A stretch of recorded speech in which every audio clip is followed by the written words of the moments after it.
Welcome to another explainer. Today we're stepping right into the fascinating, highly specialized world of the Sand Mechanics and Granular Flow Lab over at Sharjah University. We are looking at a story that sits right on the razor's edge between strict granular physics and, honestly, an ancient mystery. Our source material today details an extraordinary set of experiments that forces us to rethink everything we know about matter, memory, and sound. And this matters because, by the end of this explainer, it might just redefine how you view the very physical ground beneath your feet. Okay, let's dive into this. That incredibly profound question is the beating heart of today's explainer. The source material introduces us to two very different scientists. On one side, we have Dr. Nader Al-Malik, the lead researcher at the lab, who's fundamentally wondering if geological materials can actually retain physical imprints of historical events. And on the flip side, we have Dr. Eli Ben-Yael. He's described as a staunch, highly skeptical materialist and a paleophysicist. Dr. Eli's stance is simple, right? Sand is just random grains of silica feldspar. Its behavior is dictated purely by friction and gravity. End of story. Nothing else. So the stage is set for a rigorous scientific debate. Section 1. The mysterious collapse of sand. Let's look at how this whole investigation actually kicked off. To test his hypothesis, Dr. Nader set up a perfectly transparent glass box, exactly 1 by 1 meter, and filled it with standard 200-micron quartz sand.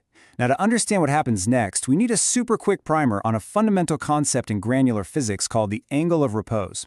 Basically, this is just the steepest angle at which a material can be piled up before it naturally slumps under its own weight. For the dry quartz sand used in Dr. Nader's lab, this angle is a highly stable, completely predictable 34 degrees. You definitely want to keep that number in mind, because it is the baseline for literally everything that follows. So, Dr. Nader takes this stable pile of sand and subjects it to 3 distinct acoustic tests. Step 1. He plays standard white noise. Result, the 34-degree angle remained completely, totally unchanged. Step 2. He plays a clip of standard German speech. The angle barely flickered, dropping to 33.9 degrees. A totally negligible shift. But step 3? Well, this is where the anomaly happened. He played a slow, emotional Arabic recitation of a specific verse from the Quran, Surah Al-Araf, verse 143. And this specific verse actually describes an ancient mountain shattering. Within just 10 seconds of playing this specific recitation, the laser profilers in the lab recorded an absolutely impossible shift. The slope on the right side of the sand pile suddenly collapsed, dropping from that highly stable 34 degrees all the way down to 28 degrees. But crucially, and this is the wild part, the left side remained completely, perfectly still. It was as if this localized, invisible force had pushed strictly the right portion of the sand over the edge. But you know what? The drop in the angle wasn't even the most bizarre part of this. When Dr. Nader looked at the cross-section of this localized collapse, the physical shape that emerged in the sand was not just your average random slump. It formed the perfect, distinct shape of the Arabic letter Sad, or Sad. So a highly specific acoustic trigger had somehow created a highly specific geometric shape.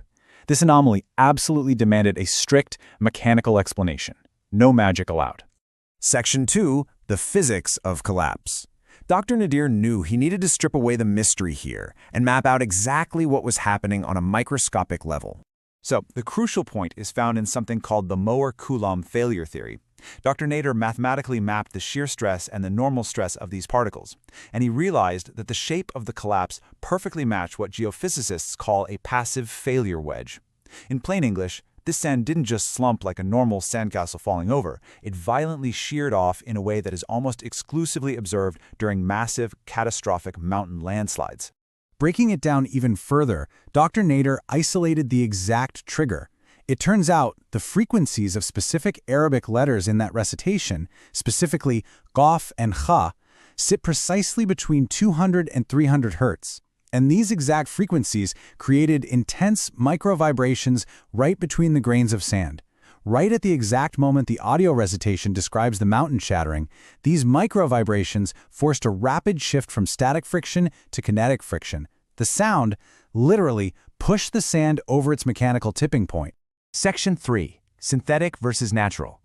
Now enter our skeptical scientist, Dr. Eli, who set out to rigorously debunk this whole phenomenon by trying to recreate it synthetically.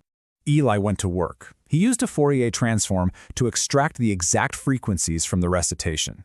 He meticulously isolated the top 20 peak frequencies and built a synthetic, multi-tone track matching the amplitude perfectly.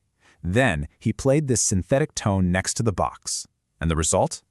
Well, the sand slightly vibrated, but then it immediately returned to its original state. No collapse, no letter shape, nothing. Dr. Nadir pointed out exactly why this happened. Eli had copied the acoustic spectrum perfectly, sure, but he completely missed the time domain envelope. In other words, he missed the natural human element, the subtle breathing pauses and those sharp plosive bursts of air that are required to actually pronounce the letters. And this brings us to a major conclusion in the source material. Mimicking the raw acoustic frequency simply isn't enough. You see, the sand exists in this locked puzzle-like configuration called a jamming state. To break that specific granular jamming, the exact phonetic time domain dynamics of human breath and pronunciation are mechanically required to shatter the structure. Section 4. The memory of Sinai sand. What about the physical structure of the sand itself? Dr. Nadir decided to test the ultimate variable. He brought in actual sand sourced directly from the Sinai Peninsula. Now, what's really interesting about this slide is the stark contrast in the baseline metrics. The Sinai sand, because of different mineral compositions like mica, naturally holds a steeper friction angle. It sits at 35 degrees compared to regular quartz at 34 degrees. But take a close look at the resonance response. When subjected to the specific shear band frequencies of the recitation, regular sand had a 12% response rate, but the Sinai sand, it had a massive 32% response rate. When Dr. Nadir played the recitation over this Sinai sand, the result was just absolutely astonishing. The collapse pattern was noticeably sharper, and it didn't just form one letter this time. No, the cross-section of the collapsed Sinai sand formed a complete, three-dimensional hologram of the entire Arabic word sa'iqan. That directly translates to shattered or unconscious, which is the exact word used in the verse to describe the aftermath of the event. So, how is this physically possible? It all comes back to granular jamming theory. Millions of years of geology essentially gave the Sinai sand a unique micro-roughness. It has these jagged edges that lock together almost like microscopic Velcro. The explosive sounds of the Arabic recitation hit the exact resonant frequency of this roughness. This triggers the particles to magnetically snap into a brand new structure, entirely bypassing the normal need for water or capillary bridges to hold a shape. It's wild.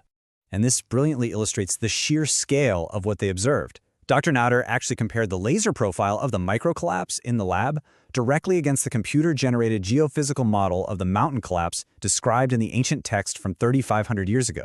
You guys, the two graphs were utterly identical. The sand in the lab wasn't just falling down. It was mechanically acting out a perfect microversion of that ancient collapse. Section 5. Intersection of Science and Faith. The undeniable data here had a profound impact on our skeptical materialist, Dr. Eli. He realized he needed to leave the lab entirely and travel to the Sinai Peninsula to test the sand directly in its natural environment. Standing right there in the Sinai, Eli played the recitation himself, and once again, the sand collapsed into the perfect shape of the word.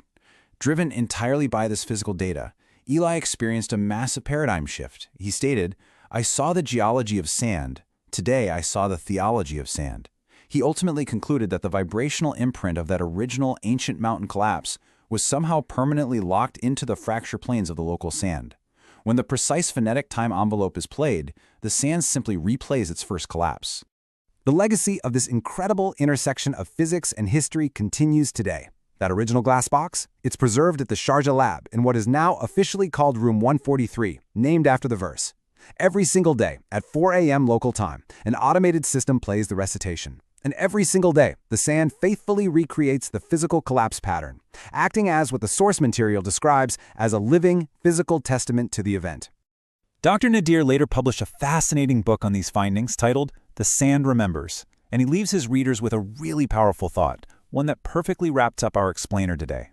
When you look out at the natural world, are you just seeing inert matter dictated by gravity? Or, if you understand the precise physics, the exact frequencies, and the deep history locked inside, will you just see a pile of sand, or will you read it? Thank you so much for joining me for this explainer. I really hope it sparked your curiosity as much as it did mine. Catch you next time.